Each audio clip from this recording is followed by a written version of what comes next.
Pronto, só para nível de controle, né? Essa é a segunda parte da repassamento do dia 30/6. Tá? Então, Daniel, a bola tá contigo.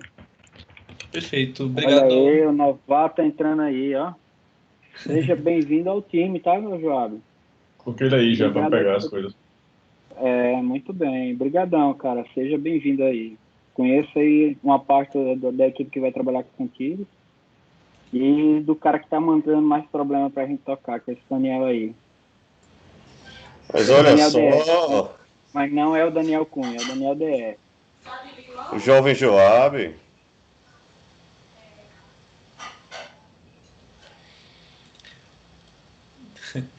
Bom, seguindo então o que o Harrison comentou, né? Eu vou trazer mais trabalho para vocês, pessoal. Eu vou comentar agora como funciona. Deixa eu compartilhar minha tela aqui. Eu vou entrar mais no nível mais baixo, tá? Eu vou comentar como funciona o processo de. Vai ser bem técnico agora. Eu vou comentar quais são as bibliotecas que a gente mais usa no Genfile do nosso projeto, as nossas bibliotecas mais utilizadas, no sentido de mostrar dependências que a gente tem, né? E problemas que a gente já teve, problemas que podem ocorrer. Depois eu vou abordar um pouco mais, eu vou entrar um pouco mais em como é que está o contexto do Docker Compose nosso, para o ambiente de staging. E nesse momento do Docker Compose eu vou explicar configurações que a gente fez específicas e problemas que a gente identificou dentro do Elasticsearch e nos nossos containers. Eu vou abordar como a gente fez a configuração do nosso load balancer para o carregamento de carga, para o balanceamento de carga específico para os containers. Eu vou mostrar a estrutura do nosso projeto dentro do Git e como é que o projeto está organizado. E eu vou explicar também sobre como é que funciona a parte da integração do back-end com o front-end. Então, aí acho que já vou conseguir dar um amplo espectro das coisas que a gente tem e já vai ser uma boa adição às coisas que eu vou trazer amanhã e amanhã e na quinta. Beleza? Beleza.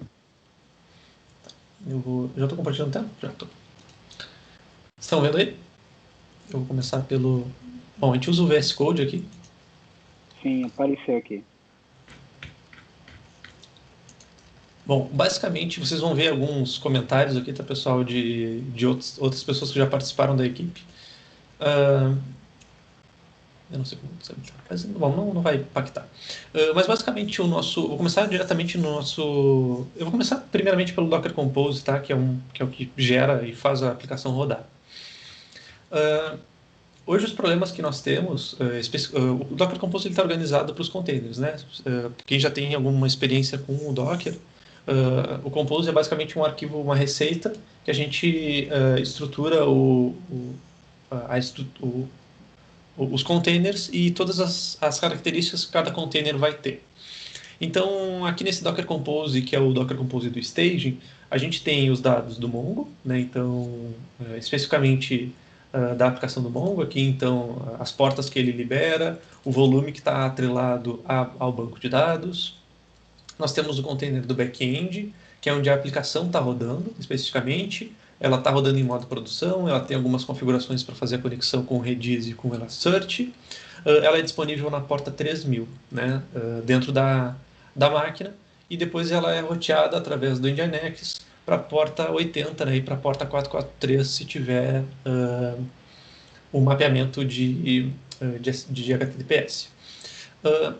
O volume, o Docker ele sempre trabalha com a parte a gente sempre gosta de trabalhar com a parte de volumes, porque qualquer modificação que a gente faz em ambiente de desenvolvimento ou ambiente de produção, a gente consegue replicar com um restart, né, no container. Então a gente sempre atrela o volume do projeto para dentro do volume do container. E daí na parte do Elasticsearch, que é a parte mais... Esse é o momento que dá mais problema para nós no projeto. O Elasticsearch ele tem muitas dependências, né? Ele tem algumas necessidades. Ele é muito bom como buscador, mas tem que ser muito bem configurado para ele poder ter esse benefício de busca.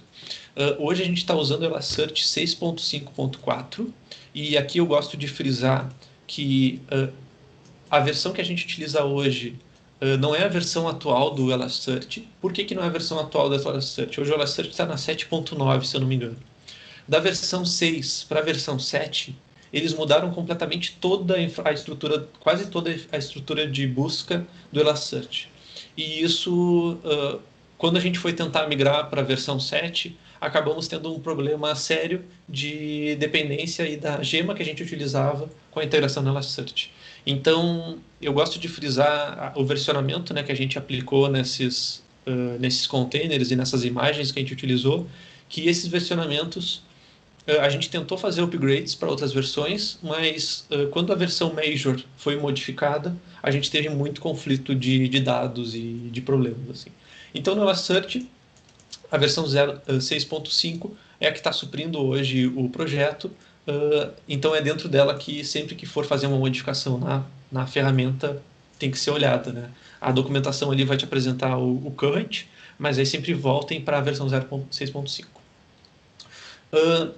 No Elasticsearch, a gente tem algumas configurações, e uma das configurações principais é essa para configurações específicas para o kernel Java, né? Que seria a quantidade de memória que esse kernel vai utilizar para fazer indexações e para fazer a busca dos dados dentro do Elasticsearch.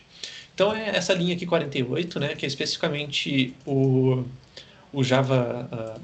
os opcionais do Java, né, em que eu estou setando a memória máxima em 512, a memória mínima em 512 e a memória máxima em 512. Então eu deixo nesse range para que ele sempre utilize a mesma quantidade de memória para os seus processos. Um detalhe aqui, sempre que for necessário fazer uma reindexação dos índices, a gente precisa mudar essa memória de 512 para 2 GB. E no momento que a gente faz essa alteração para 2 GB, a gente tem a possibilidade de reindexar todas as produções, todas as orientações, todas as produções, todos os programas e todos os pesquisadores da base. Por que a gente precisa fazer essa modificação? Quando a gente cria o índice no Elasticsearch, por um programa, por exemplo, deixa eu abrir aqui, eu acho que eu não tenho ele rodando, só um minutinho.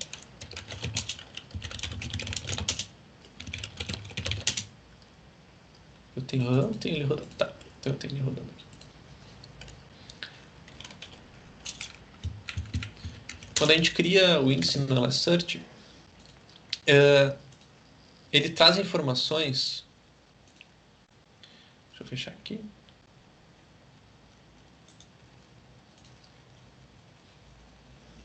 Ué, não está carregando o Elasticsearch.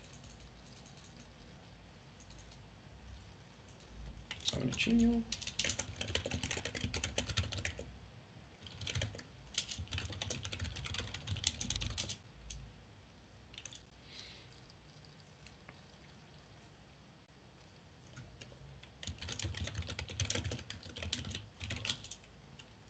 Live Code, hein, pessoal? Eu acho que a aplicação do Minha Cap está com ela disponível, então eu vou entrar por lá.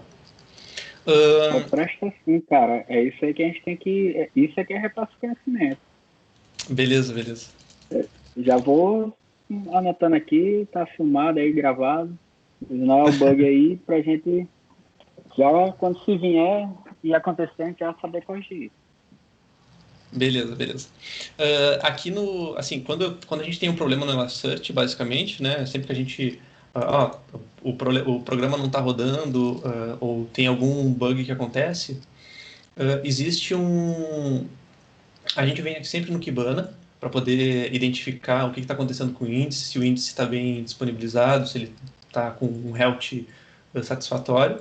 Então, a gente acessa aqui o índice management e a gente tem os 3 índices principais, que é as productions, os programs e os researchers. Ele está em ambiente de desenvolvimento, né? A gente está no ambiente de stage, então ele cria o índice aqui com esse nome com uma hash relacionada à data, né, de criação. Detalhes desse momento. Aqui a gente vê 3 milhões e 500 pesquisadores, 7,9 milhões de produções e 5.200 programas. O tamanho dos índices, né? Cada índice desses está na casa dos gigas. Então, o nosso maior giga, por mais incrível que pareça, a gente só tem 5.200 programas, mas nesses 5.200 programas ele consome 12 GB de armazenamento. Por que ele consome 12 GB de armazenamento? Né? E por que a gente faz a gente comenta que é necessário fazer essa configuração da memória? Sempre que eu estou construindo meu índice, o índice ele faz várias buscas dentro do Mongo. E quando ele faz essas buscas dentro do Mongo, ele vai trazer todas as informações atreladas ao programa, que a gente configura essas informações que a gente quer do programa dentro da model, né? É uma model que fica dentro da nossa gema de programas. Então, basicamente, a gente tem uma estrutura. Deixa eu só rodar aqui, está um pouquinho travado no meu PC. Deixa eu só um minutinho. Acho que meu computador está dando problema por causa do Docker. O Docker às vezes é meio pesado na minha máquina. Então eu tenho todas as configurações que eu preciso aqui, todos os mapeamentos e todos os dados, né, que são relacionados lá no Elasticsearch através da minha model do Ruby. Então eu tenho aqui uma model de programs, em que ela tem os mapeamentos aqui, então a gente pode ver as propriedades que eles têm. Quando a gente olhar lá dentro do índice, no Elasticsearch, ele não retornou? Ele deve estar retornando.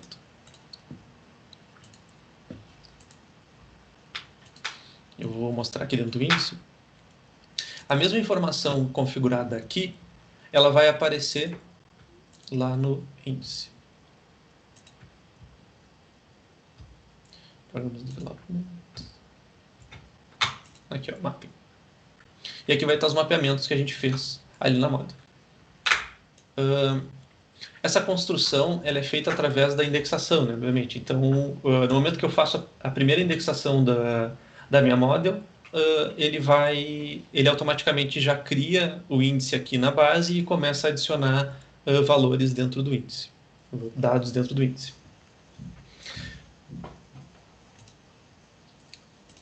Então, beleza. Hoje a gente tem o Elasticsearch, né? A gente tem o container aqui do Elasticsearch. O container do Elasticsearch ele se correlaciona com a nossa aplicação através da gema do Sidekick.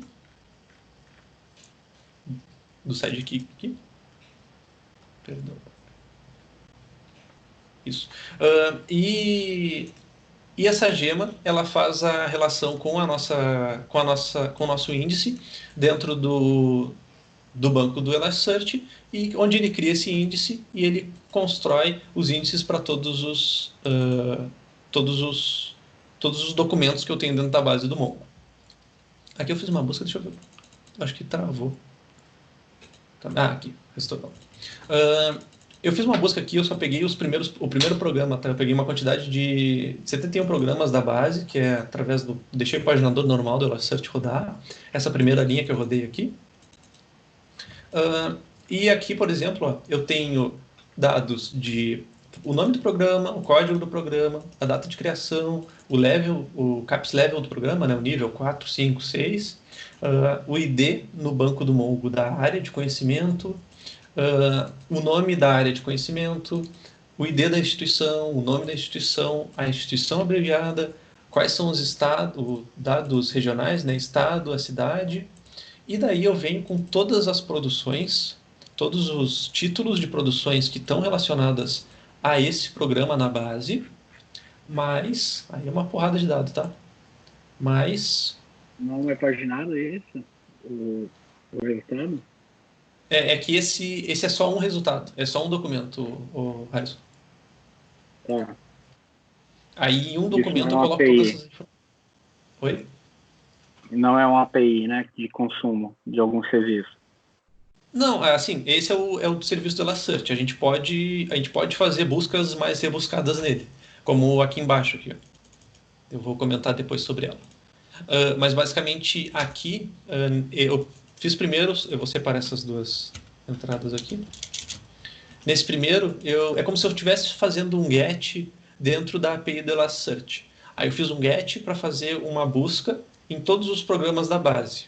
Só que daí o Elasticsearch ele já automaticamente pagina em uns X números de resultados, dependendo do timeout que eu setei. Aqui ele me trouxe, eu tenho algumas informações básicas aqui da requisição. Ó. Ele pegou 71 itens. Ele não tem o timeout setado, então ele pegou o 71 primeiro, automaticamente. Ele tem 5 shards. Os shards do Elassearch são os que são responsáveis por armazenar as informações. Então, eu tenho um índice com muitos shards e o default dele é ser 5, né? Então, se eu tenho 5 shards, ele vai ter 5 possibilidades de dados. O dado vai estar organizado em um desses shards e ele vai buscar nesses 5 shards para trazer as informações. Dos 5, ele conseguiu trazer dados, ele não pulou nenhum falhou.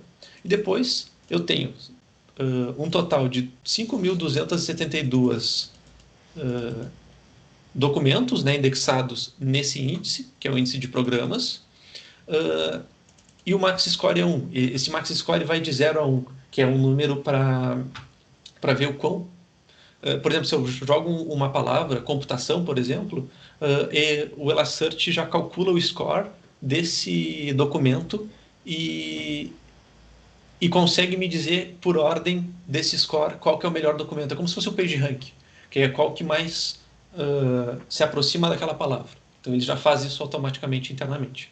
Como eu não joguei nenhuma palavra, ele me trouxe todos os documentos e o max score dos documentos ficou 1, porque justamente ele me trouxe os documentos mais relevantes na ordem de entrada, né, nesse sentido.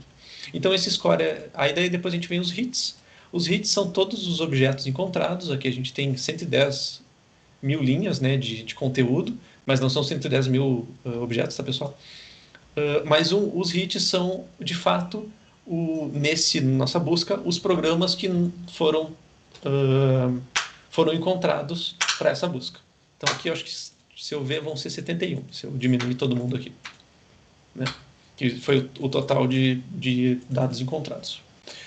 Para o primeiro hit, que é um documento na base, ele tem várias informações básicas, né? Como qual índice ele está atrelado, qual é o tipo do índice, qual é o ID no Mongo desse documento, né? Que a gente atribui o ID do Mongo para não perder a relação. Qual é o score, né? A pontuação desse índice com a busca que eu fiz. Como eu deixei a busca livre, ele sempre vai ser 1, né? Ele vai trazer qualquer coisa e vai dar uma nota 1. E os dados que estão atrelados ao código principal desse programa, né, o source dele, que seria os dados de indexação, que é onde a busca procura antes de fazer qualquer outra coisa. Esses dados de source são nome do programa, como eu tinha comentado, código, data de criação, level caps, área de conhecimento, e depois a gente tem outros dados mais relevantes para o programa que a gente também indexa para quando a gente precisar fazer uma busca, a gente ter essa informação na base. Então é o ID e o nome da área de conhecimento, o ID e o nome da instituição, o ID, só a abreviação da instituição, né, porque muitas pessoas podem procurar por UFRJ em vez de procurar por Universidade Federal do Rio de Janeiro. Então ela já tem essas informações para poder conseguir fazer a filtragem da informação. E também dados geográficos, né, como o estado desse programa, o estado onde está esse programa fundado e a cidade. E daí depois, nos títulos, a gente faz a junção de todos os títulos, de todas as produções, de todos os tipos de produções desse programa, e também fazemos a junção de todos os resumos de todas as orientações do programa, né?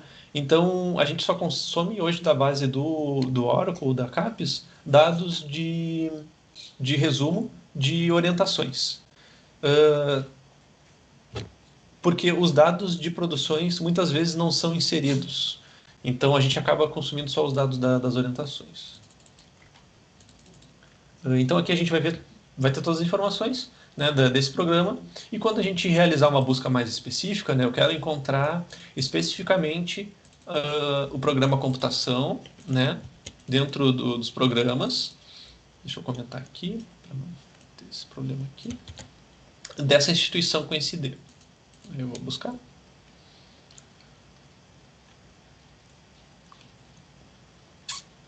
Essa linguagem aqui é a linguagem que o Elasticsearch usa, né? Esse é o DevTools. É uma forma mais, como eu posso dizer, bruta, né, de trabalhar na informação. O Kibana a gente tem o Discover, que a gente consegue fazer a mesma coisa dessas buscas de uma forma mais humanizada. Mas eu estou indo mais pelo root, tá, pessoal? Porque aprendendo o root é fácil de aprender a parte do Discover. E aqui eu trouxe, ó, eu tenho esse programa, que ele tem o Institution ID com esse ID aqui, que é o mesmo que está atrelado aqui. Ele é um programa que ele tem que ter computação no seu nome, ou em alguma parte dos campos dele, seja no Program Name, está aqui, apareceu computação, ou no Production Titles, ou no Production Resumes. Né? Então, em algum lugar, ó, a computação aqui apareceu também. Então, e daí ele pontuou esse programa com um score. O score dele foi 5,83. E o max score dos programas, então o Elasticsearch ele já traz ordenado, né? Então, se eu pesquisasse lá na plataforma Sucupira por computação, na instituição, essa instituição aqui, que é a Universidade Federal de Pelotas, o primeiro programa trazido pela plataforma Sucupira é o Computação na Universidade Federal de Pelotas. Essa correção, tá, para que ele consiga fazer essa busca assertiva, a gente vai disponibilizar também no 0.7.2. Eu vou fazer o teste aqui. Eu procurei por computação. Eu não coloquei instituição, né? Deixei só a computação.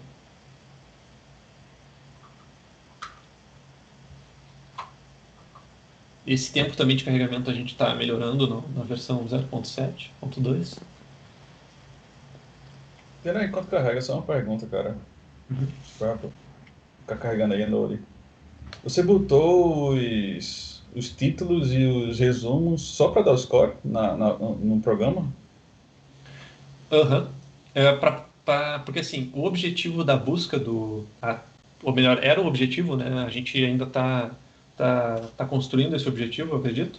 Mas o objetivo inicial é que a pessoa pesquise por Zika e ela consiga trazer os programas que estão relacionados à palavra Zika.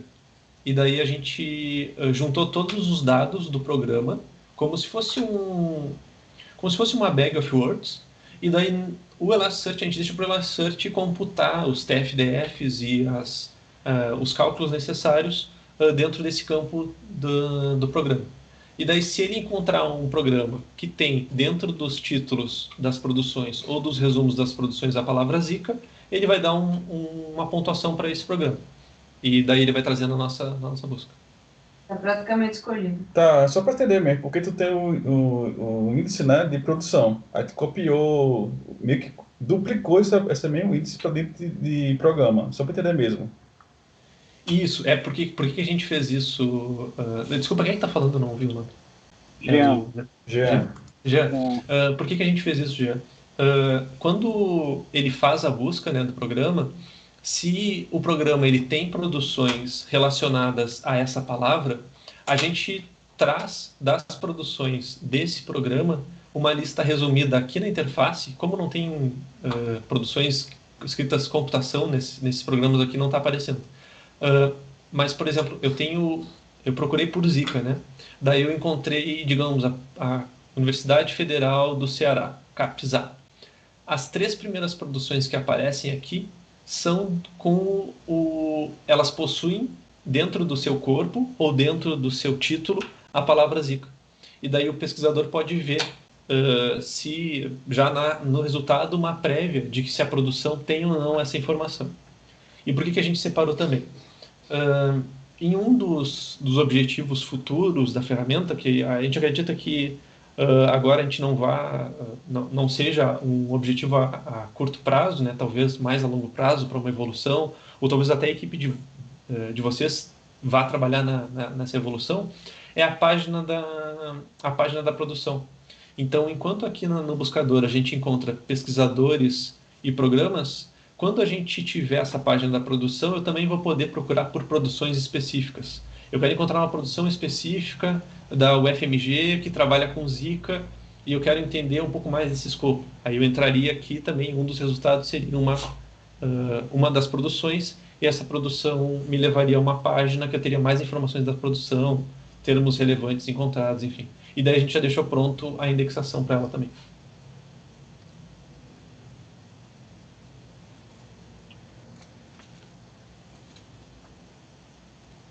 Beleza, já? Não, pode seguir, beleza. Depois, tá, onde que eu estava aqui? Aí tá, ele pesquisou computação e agora se eu fazer o filtro com o UFPEL, eu espero que funcione, né, pessoal? Essa é uma das correções que a gente já está colocando no ar também. Filtrar.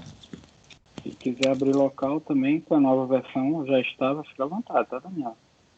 Especificamente esse filtro aqui, a gente está. O filtro.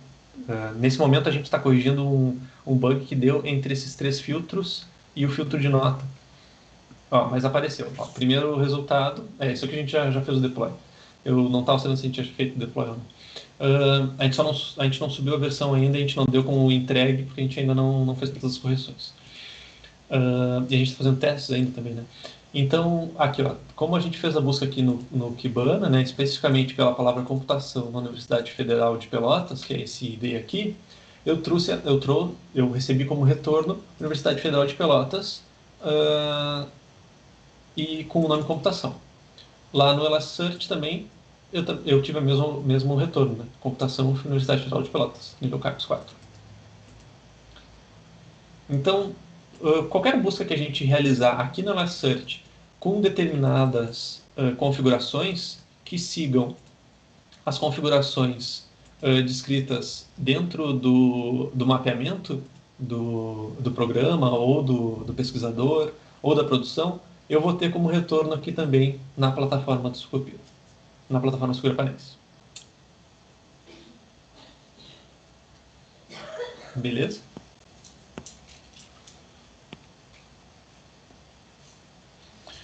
O porquê que demora, tá, pessoal, essa busca?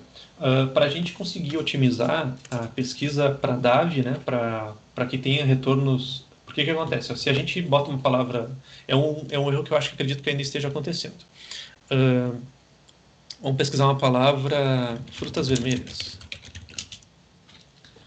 Não é uma palavra, são duas, né, mas frutas vermelhas.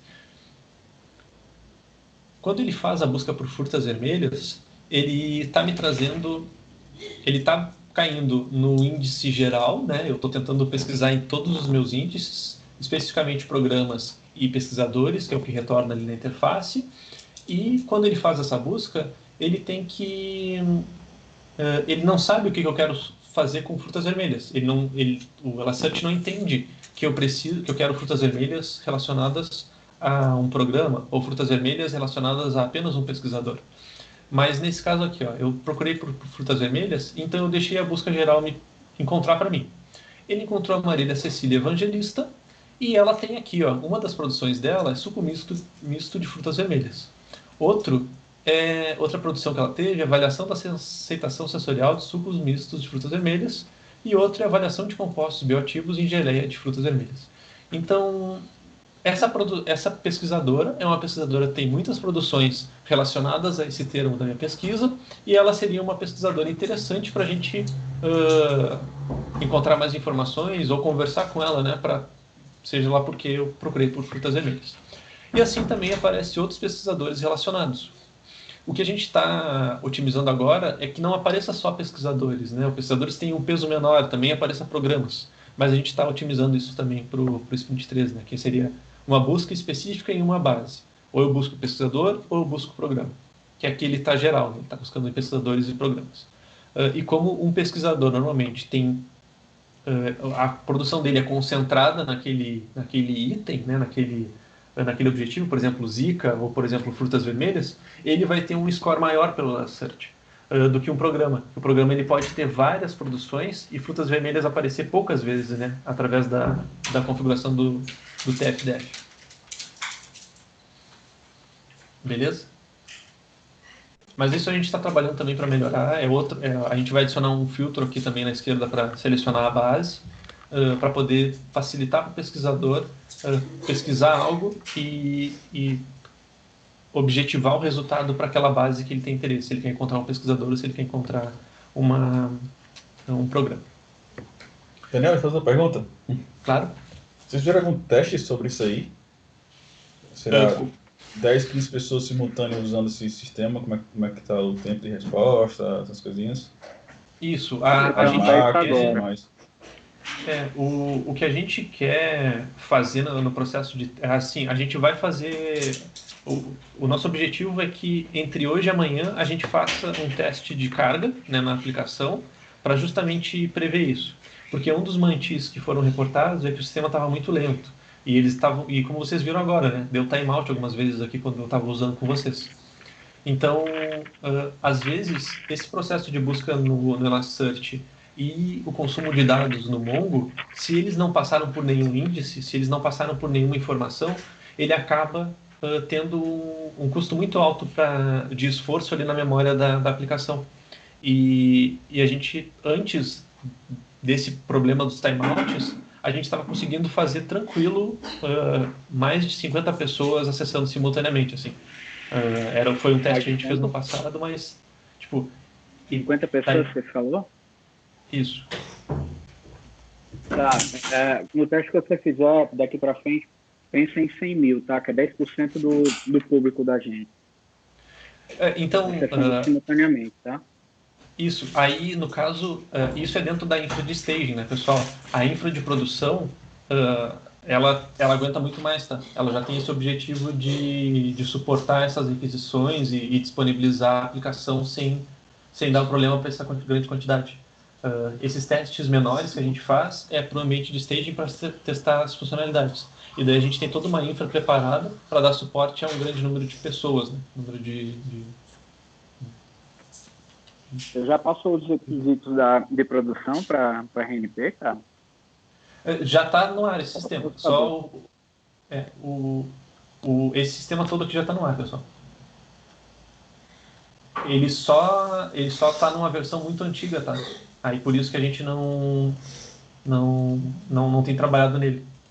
Ele está na 0.3.4, enquanto hoje o Supira Painéis está na 0.7.1. Ok.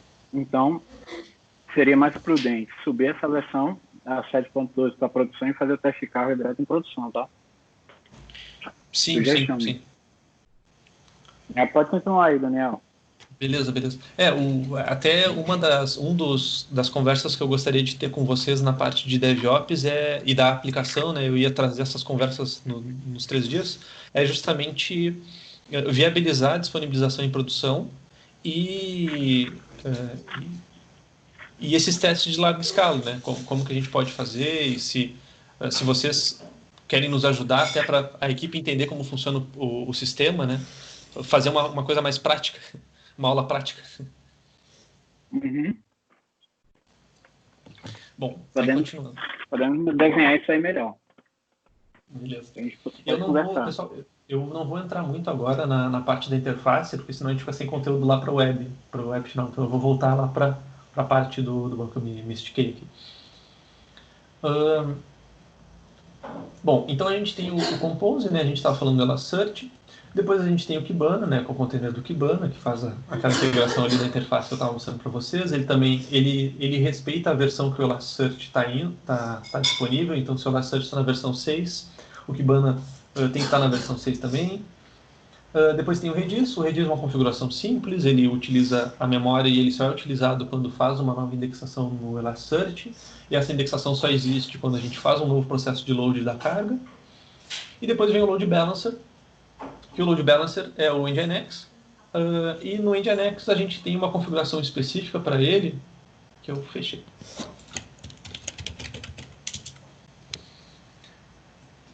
Ele tem uma configuração específica para ambiente de produção, que ele tem os 2 servidores, né, da aplicação.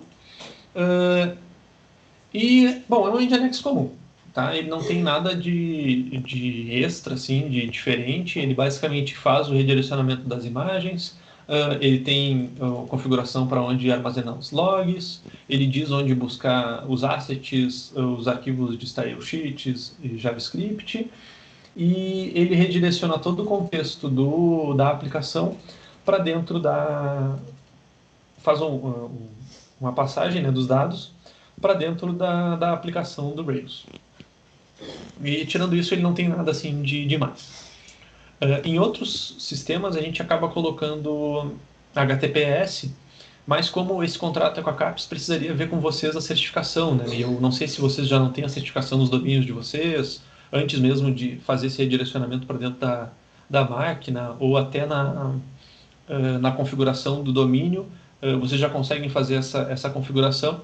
Normalmente a gente faz a integração aqui, mas a gente deixou fora porque, bom, vocês têm, né, o escopo de certificação de vocês, aí só precisaria ver como configurar certinho o arquivo de configuração de Nginx para essa certificação. Tem Beleza, certificação sim, tá? A CAPES tem várias... eles estavam com a certificadora da RNP, mas mudaram agora, estão direto com o CERT. Mas sim, a gente resolve isso depois. Beleza. Hoje a gente está usando o Let's Encrypt, né? Que ele é ele é open source, né? Ele teve alguns probleminhas, mas felizmente já foi solucionado. Mas ele tá se demonstrando uma boa forma, né, de manter aplicações que não são tão oficiais e até oficiais também. Então, mas aí é outra conversa, né, para outro momento. E bom, essa é meio que a configuração do nosso Docker Compose para staging. A gente também tem dados, a gente também tem outras configurações que eu não estou com ele aqui, deixa eu ver. Não. Que são as configurações do Prometheus, do Kibana, do Grafana, e esses outros dados estão todos dentro do ambiente de produção. Eu vou comentar um pouco mais sobre ele mais para frente.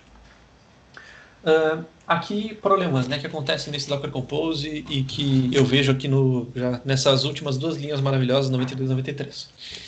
O Elasticsearch, o tamanho, né, o que a gente já enfrentou de problema em staging, tá, pessoal? Aqui na infraestrutura a gente pode ver que o staging ele tem uma máquina em que existia 70 GB de memória, de HD, e ela foi mudada para 16 GB de memória, tá? A gente fez uma solicitação para aumentar para 256, eu não sei se está agora. Égua. Agora acho que melhorou um pouquinho. 256, não acho. Isso. E daí a gente mudou para 256 GB de HD no apt, né? Por que a gente fez isso? Entendi que era de RAM. Não. Nossa, essa é uma aplicação bem que consome bastante. Deixa eu só confirmar aqui. Eu tenho acesso. Eu acesso normalmente pela VPN, tá, pessoal? É um acesso na VPN da DAV. E são 16 GB. A máquina está com 16 GB agora e 4 core. A gente fez a solicitação de 250 GB porque lá no... se vocês verem os índices do Elasticsearch, aqui no Management, deixa eu ver se eu estou com o Management aberto. Os três juntos, eles chegam em torno de 30 GB, só com o Elasticsearch. O Mongo sozinho, ele estava chegando em torno de, se eu não me engano, de 6 GB. Então isso já dava 36 GB. Quando a gente precisava fazer o processo de ETL da carga, né, das informações, a gente precisava migrar esses dados para dentro do stage. Então, 36 GB mais 36 GB já dá 72, né? Já ficava sem memória disponível para poder fazer os trabalhos aqui dentro. Então a gente fez a solicitação no apt e aqui no apt a gente tem alguns dumps, né, de versões do stage. A última versão que a gente fez, o download foi do dia 16. O container do Docker também, às vezes ele utiliza um conteúdo de HD maior do que o necessário, mas eu vou entrar também em DevOps nessa parte, porque eu estou invadindo de novo outro espaço. Voltando aqui para a nossa apresentação. Beleza, a gente tem essa configuração do Docker Compose de Staging, é isso que faz o sistema funcionar hoje. Os volumes são o SData1 e o MongoDB. E seguindo aqui no Gemfile, né, a gente tem algumas configurações de gemas. Eu vou citar só as principais, tá? O resto são gemas voltadas mais para deploy automatizado, testes que a gente tem dentro da aplicação e das bibliotecas de lib, né, testes automatizados, mais específicos para a integração dos componentes, né? Então tem algumas gemas que são bem importantes. A primeira é o Puma, né, que desde a versão 5 o Rails integrou como o web server default dele, né, então o Puma é o que faz a aplicação do Rails se manter. A gente tem o Webpacker, que é o que compacta os arquivos os arquivos específicos para o front-end. Então, ele vai lá, consome todos os layouts que a gente tem, consome todas as configurações de interface e compila isso dentro da pasta public da aplicação, dentro dos assets, dos specs, e daí disponibiliza para o usuário acessar, né? O Caminari Mongo, que é uma gema que a gente usa para paginação de dados quando a gente consome do MongoID, que é a gema, que é o ORM de conexão com o banco do MongoDB. Depois a gente tem outro que é importante, que é o Umbrella API. Umbrella é o nome da nossa API, né, que não é integração, não tem relação com o Resident Evil, tá, pessoal? Mas Umbrella no sentido de guarda-chuva, né? Que ela é um guarda-chuva para todos os dados contidos na base. Então, o Umbrella API, ela é uma gema que a gente construiu dentro da Endeavor para justamente dar suporte aos processos, né, de consumo de dados do banco, consumo de dados do Elasticsearch, indexação das informações, armazenagem das informações. Então a gente consegue ter equipes separadas, né, trabalhando tanto no back-end quanto nessa gema específica elas não precisam ser conflitantes, né?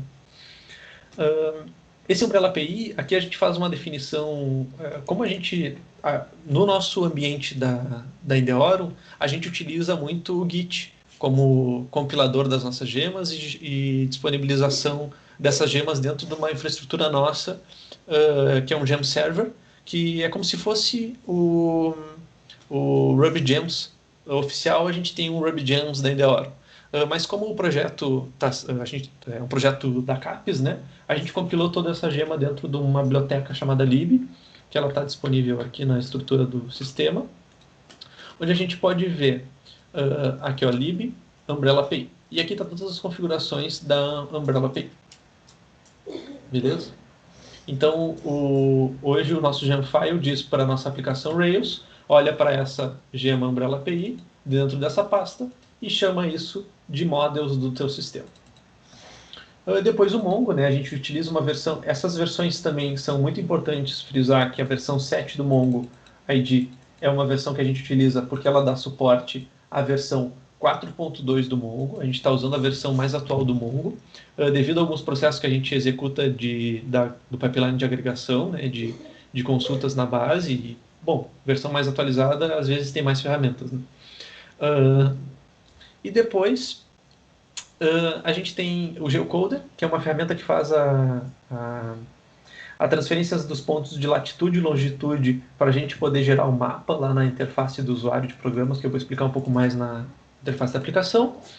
O Sidekick e o Redis.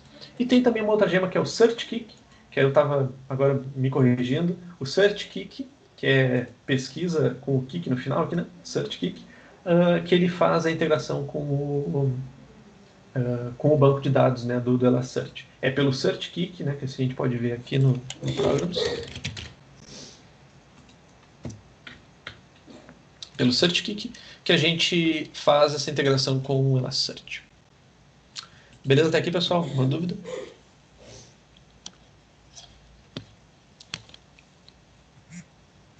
Não, por enquanto tá tranquilo para mim.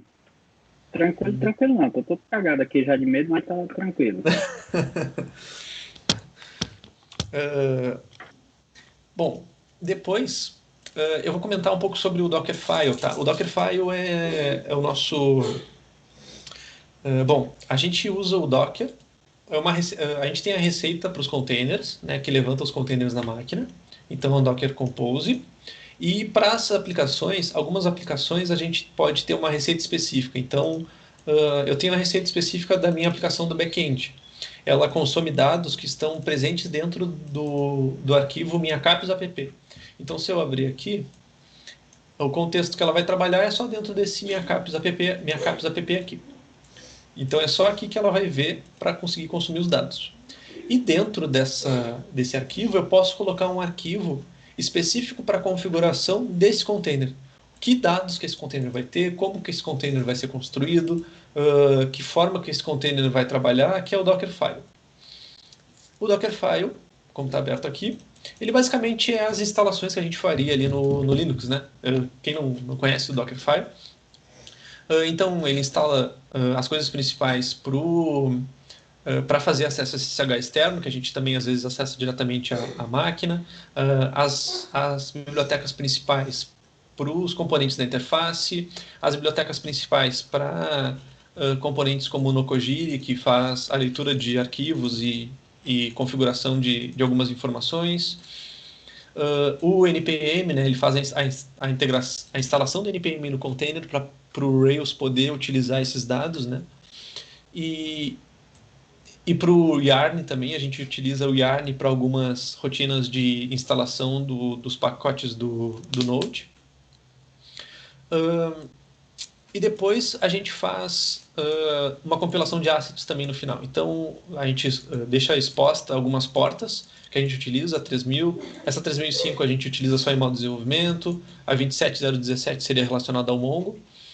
Mas eu gosto de frisar também, né, que essas portas expostas só estão disponíveis para o ambiente da aplicação, né? Elas não ficam expostas externamente, a menos que a gente tenha um mapeamento ali do nosso firewall para disponibilizar essas portas, né? Então é só tudo dentro da aplicação. Daniel, de novo, tu tem um Docker Compose para cada ambiente? Como é que está esse teu estruturado? Isso. Eu tenho o Docker Compose de teste nosso, né? É o nosso que a gente utiliza, até tem vários comentários assim e coisinhas que a gente modifica para fazer testes locais. Eu tenho o Docker Compose de staging e eu tenho o Docker Compose de produção. O Docker Compose de produção, ele tá aqui no GitLab, ele não está no meu branch principal, ele está só no branch master. Só um minutinho aqui. Como assim? 3 Dockers? É porque um Docker é para dev, outro Docker é para staging e outro é para produção, porque cada um tem configurações específicas, né, pessoal? Então você não sobe o código para produção. Assim, você tem um Docker, em vez de você ter um ambiente específico para cada coisa e colocar isso já nas imagens, você está colocando containers distintos para cada ambiente. Aí como é que você garante que a gente está subindo o mesmo código que está lá em desenvolvimento, subir para homologação e depois subir para produção? Não, assim, pessoal, o comportamento da construção do container é sempre o mesmo. Ele é finito, né? Ele não passa por processos que podem afetar.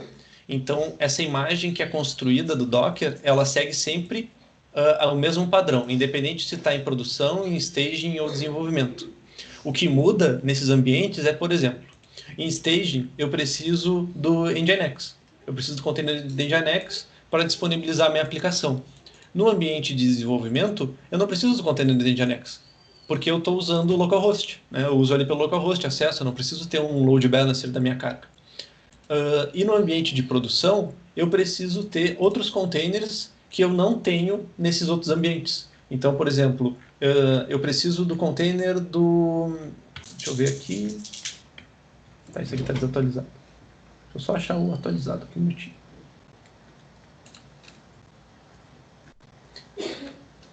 Tá, eu não vou ficar procurando, eu vou comentando, tá, pessoal? Tem esse aqui, acho que tem atualização com os dados, deve... Acho que esse Docker Compose. Aqui. Não, tá. O de produção, tá. Mas enfim, o de produção, ele tem outras configurações dentro desses containers que são remetentes ao Docker Swarm para disponibilização da aplicação. Mas todos eles usam a mesma receita de construção. Eles não são construídos de forma diferente, entende? E eles consomem a mesma base de código. Eles só precisam de coisas a mais ou coisas a menos, dependendo do contexto que eles estão inseridos. O código não muda, tá, pessoal? Não muda para... Não, beleza. Minha pergunta foi mais assim, Daniel. Ele usa basicamente o que tem aí, certo? Oi, desculpa, Jean. Ele usa basicamente o Kibana para subir, o Mongo e tudo mais. Só Isso. que em produção, você mostrou que as máquinas estão em cantos diferentes. Não estão Isso. como está aí. Então, assim, você juntou todos os Docker Compose dentro de produção em um canto só que eles são aplicáveis em cenários diferentes, em máquinas diferentes. É isso que eu estou entendendo. Porque Isso. você tem uma máquina só para um ambiente, outra máquina só para o Nginx, outra máquina só para não sei o quê.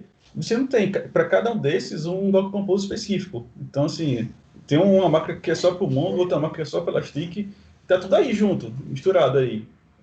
É isso que eu queria ver como é que tá isso de fato estruturado, entendeu? Dentro do Tá, te Compose. entendi. Tá, nesses Docker Compose de Stage e de Dev, todos estão na mesma máquina, tá, pessoal? Quando eu não faço a configuração, eles estão todos na mesma máquina. Mas agora, se eu acessar o ambiente de produção, eu vou mostrar para vocês aqui. E outra dúvida, você já chegou a olhar quanto está a tua imagem? Quanto faz o build do teu Dockerfile? Quanto ficou a tua imagem, o tamanho? O tamanho da imagem? Sim. Ela está ficando em torno de 1 GB.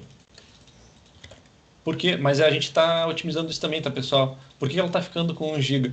Porque a gente está compilando junto com dados do Node, E os dados do Node estão consumindo bastante, a gente já identificou isso. Mas a imagem em si, ela não impacta no desempenho, né, pessoal? Ela só é uma cópia, né, que é levantada pela aplicação. Ela não, o tamanho da imagem em disco não afeta a execução da imagem em memória.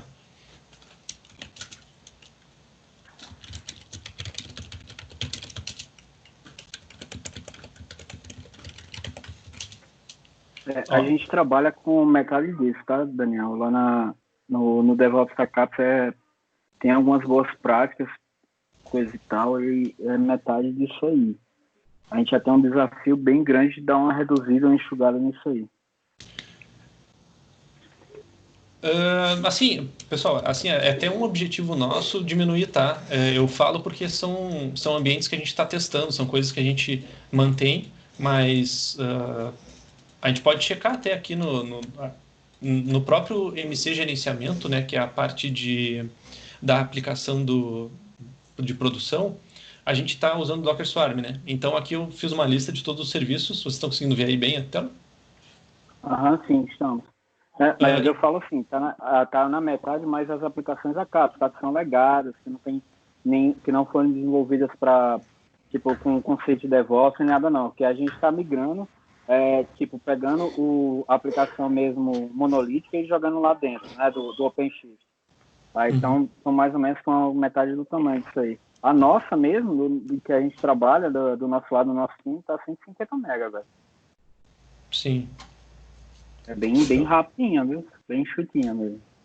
Deixa eu fazer outra pergunta, Daniel. Vocês estão olhando essas imagens? Porque eu vi lá que você está pegando uma versão específica da raiz, né, do Dockerfile. Vocês fazem alguma verificação de vulnerabilidade vocês colocam dentro a mais ou não? Vocês simplesmente colocam no teste de vulnerabilidade?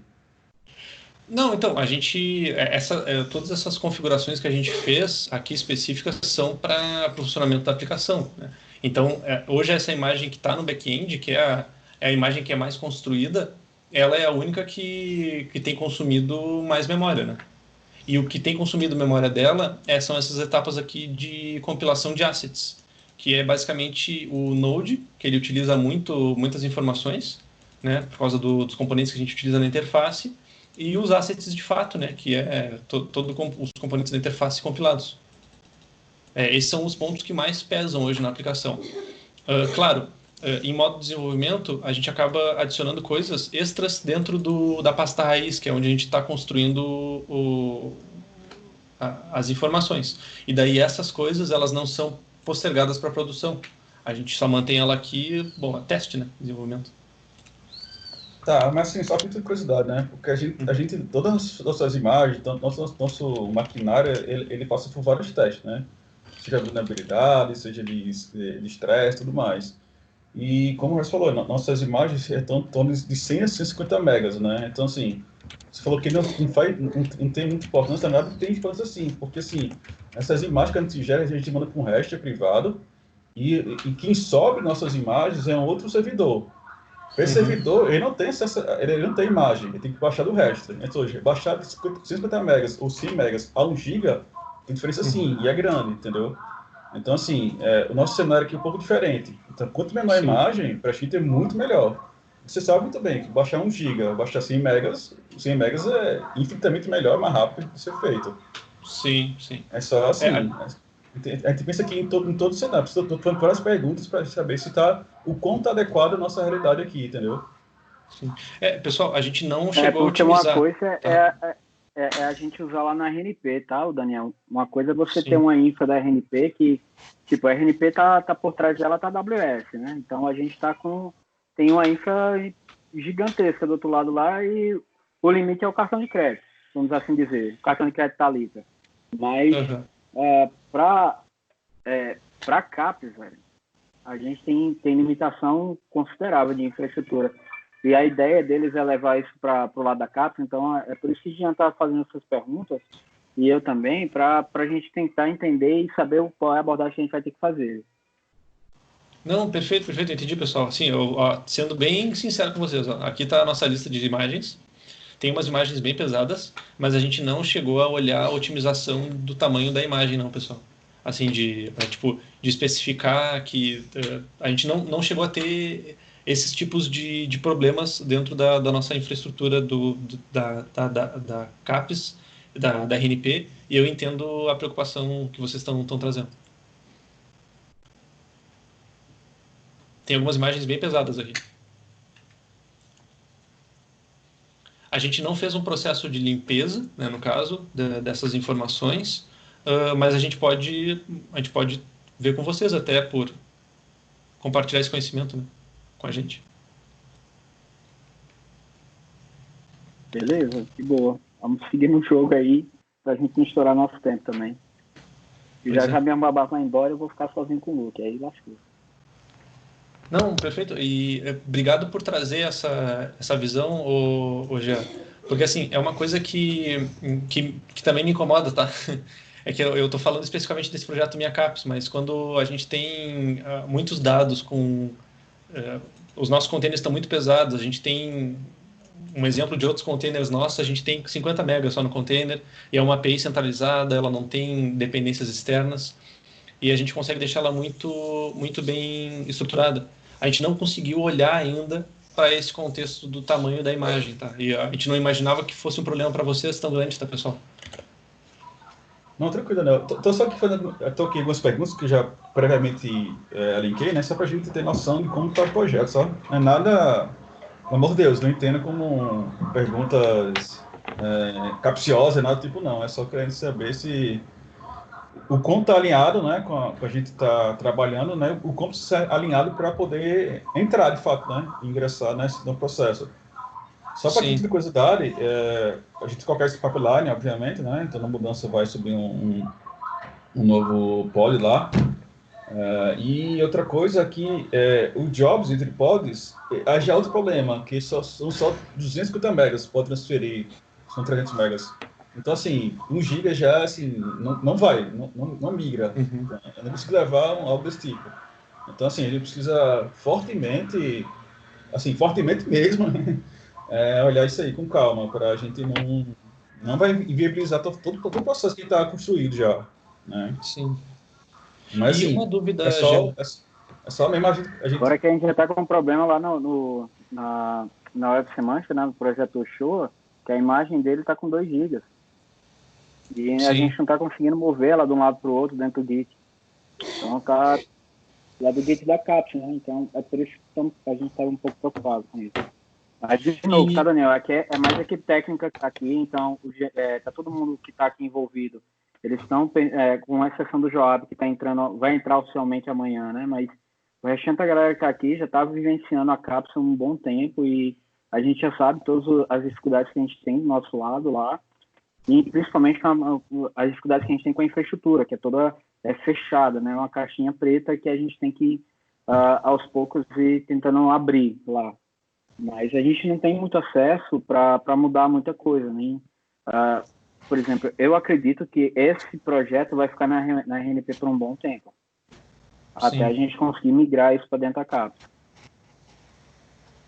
E uma dúvida, pessoal, sobre essa parte de tamanho de dados, né, de migração de dados. A gente tem esses índices de 30 gigas, outro banco de 6 gigas. Como é que funcionaria para vocês? Também seria ruim? Cara, isso aí já é outra coisa, né? Porque o banco lá da cápsula é separado. Ele não é virtualizado.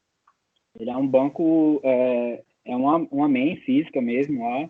E eles até agora contrataram um serviço de nuvem da Oracle e colocaram uma grande parte das coisas lá na nuvem. Mas, assim, banco, ele trata como outra coisa. Ah, tá. Já E você ia uma falar, eu dúvida... interrompi, desculpa. Não, tudo bem, Mas tudo bem, tudo bem. é isso mesmo, não? Que isso é uma coisa distinta, né? A gente tem um processo pipeline de código e o banco é separado, né? Mas, assim como é a questão de certificados, URL, são setores, são mesmo setores, mas diferentes. Sim. Até certificado tem um cofre de senhas dentro da CAPES, né? Que a gente tem que adequar ainda toda a ferramenta para ficar como um cofre, tá? Então, para integrar com o cofre de senhas, né? Então a gente não tem acesso, vamos dizer assim, colocar no código as senhas de acesso à banca, essas coisas não vai rolar, entendeu? Vai ter que ter uma chamada de um arquivo, que esse arquivo chama outro arquivo, e chama uma aplicação que passa as senhas. É complicado, mas para você ter a noção do problema que a gente vai enfrentar, né? Sim. E vocês, nessa questão dos containers, vocês compilam o container em um local e daí disponibilizam ele em outro, é isso? Como é que a minha dúvida ficou assim, por exemplo, a gente tem um container, por exemplo, aqui do Elasticsearch. Ele tem 774 megas. Né? O container em si, sem pensar numa versão offline dele, sem tirar coisas e limpar ele, só o bruto que vem direto lá quando a gente pega no versionamento default do Docker. Quando faz essa construção do container, vocês constroem ele num lugar e daí vocês têm que transferir ele para outro lugar? Ou Não, esse não. lugar... Não? Não. Eu entendi essa pergunta, porque eu botei. Uhum. Foi mal, falando isso. Na verdade, essas imagens de banco, imagens, coisas não mutáveis, assim, imutáveis, né? Que o banco eu vou subir Elastic e vou usar Elastic. Não vou mudar a receita do bolo, não vou mudar o Dockerfile dele. Isso, beleza. Isso a gente sobe lá em outro canto e segue o jogo. Só que a imagem, o Dockerfile da aplicação, essa sim, essa tem que seguir algumas políticas, algumas regras, tá?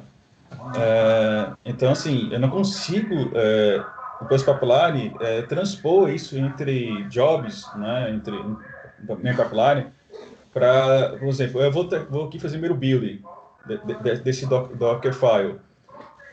Dockerfile feito, eu tenho que jogar isso para um register privado nosso. Então, esse passar, porque é outro job. Então, se passar de job para um lado para outro, eu não posso ter mais 300 megas passando. Entendi. Entendeu? Aí se eu compilar no mesmo canto e jogar, aí eu vou jogar, sei lá, pegar aí 3 gigas, né? Pegar 3 gigas e jogar lá pro nosso registry, né? Privado. Aí joguei com o registry privado, vou baixar isso no meu Docker. Então, assim, intranet, beleza, mesma rede, beleza, mas, cara, 3 gigas é muito dado, entendeu? Pra gente trafegar bem baixando. Então, assim, a gente, querendo ou não, tem que pensar na abordagem aí. Você me disse que o assets é o mais pesado, então a gente tem que ver a estratégia para tratar esse asset de outra forma. Né? Ficar algo comum a todos, que não vai em cada Dockerfile. Ou, sei lá, alguma coisa que seja comum e a gente joga em outro canto. Que cache isso, fazer alguma coisa, né? De fato, o que a gente trabalha lá é com o resto falou, né? É com 100 a no máximo 500 megas de imagem, né? Algo mais que isso já é dito lá como algo tratável, né? Então, aí já passa 5 vezes, 6 vezes mais, né, do que o tratável aí. É só um ponto de atenção, né? A gente tocar aqui para frente. Não, beleza, entendi. Não, perfeito, sim, pessoal, a gente está super aberto, tá? Para a gente conversar mais sobre isso, tá? Eu acho que a gente pode, até depois dessas reuniões, se alguém quiser sentar com a gente, até para entender algum outro contexto, a gente está sempre disponível, tá? A gente não vamos, não vai ser essas 3 reuniões e acabou, né?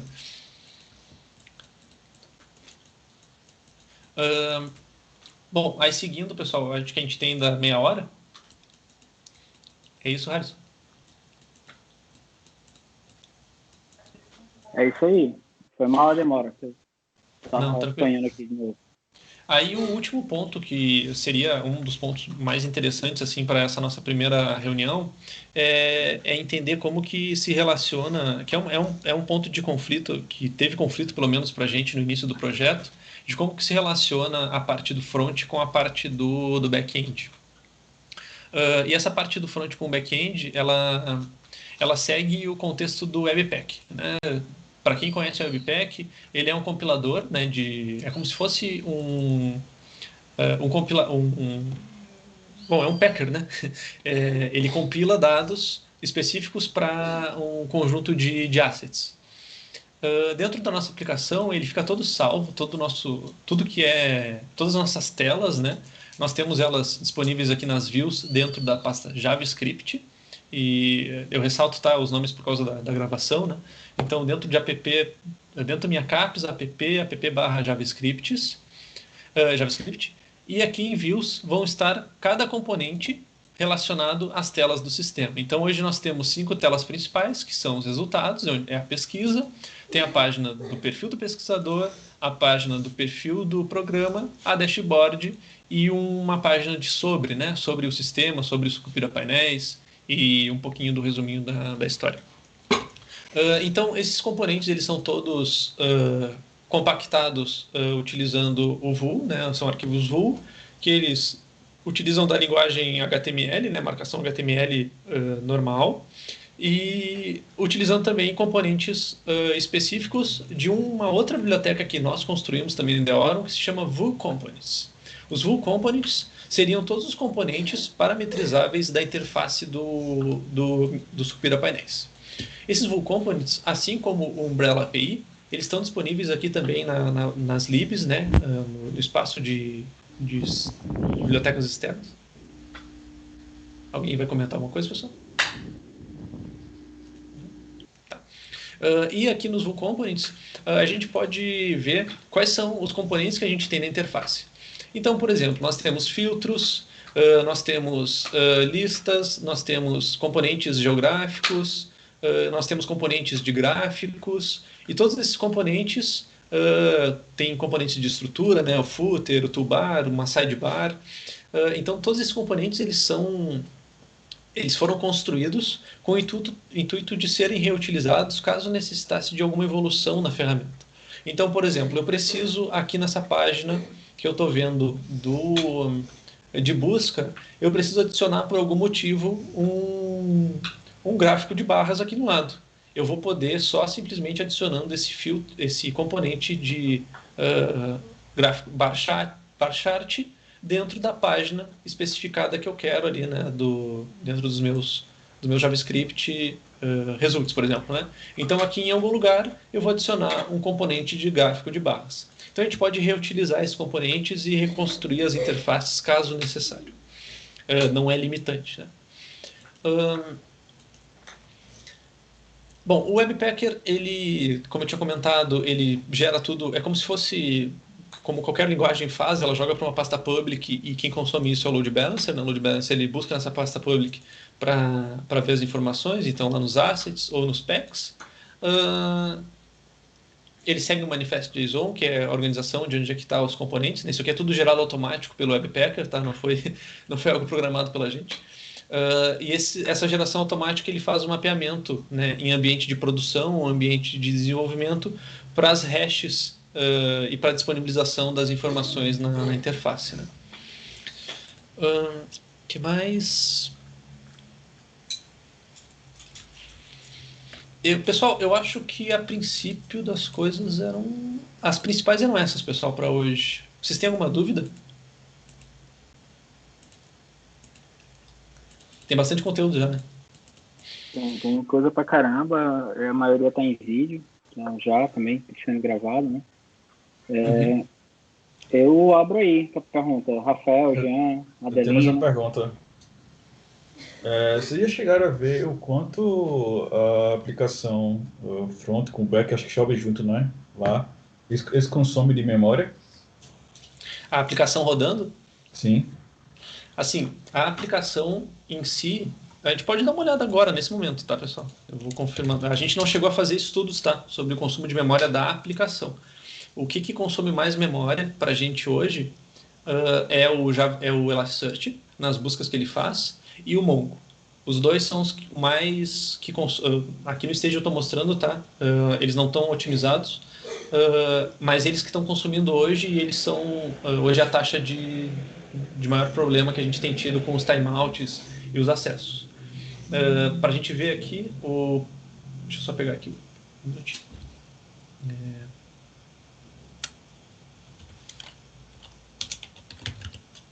O Puma, da aplicação do Rails, né, que de fato a aplicação online com o componente da interface, ela consome 5% da memória de 16 GB. Eu acho que aqui no lado tem 805 megas, memória residual. 805 megas e CPUs, que também é ruim para mim, mas CPUs, eu não consigo dar zoom aqui. A CPU está em 0%, ela não consome muito ela não tem consumido tanto assim da aplicação. Tá, é porque esse aí já é outro problema, tá, Daniel? Lá nossos... Só problema, né? Mas desculpa aí, cara, é só pra gente já tratar Não, mas eles, a gente está acostumado, Não, também, é só a gente ir tratando isso aos poucos. Lá nosso limite, né, são 500 megas, tá? Por pod. Então, nossa cota, a gente pode chegar até a escalar isso, mas não pode passar de 500 megas, senão ele reinicia. Então, aí para já qualquer tá serviço? Não, para aplicação. Banco, Aplicação? às vezes ignora que fica fora, Tá. né? Então, assim, Sim. não se preocupa com isso por enquanto. Mas a aplicação como um todo não pode passar de 500 megas. 512, né? Sim, sendo mais exato.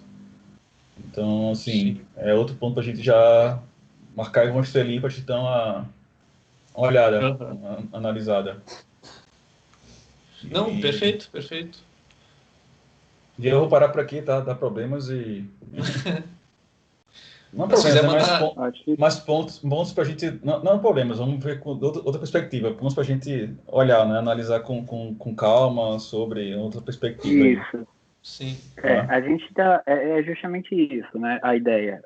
No repasse de conhecimento, a gente entender como a aplicação se comporta, o que é que ela precisa, e a gente, do nosso lado, a gente já está fazendo um brainstorming para, assim, vai ser problema isso, vai ser problema aquilo, como é que a gente vai resolver, né?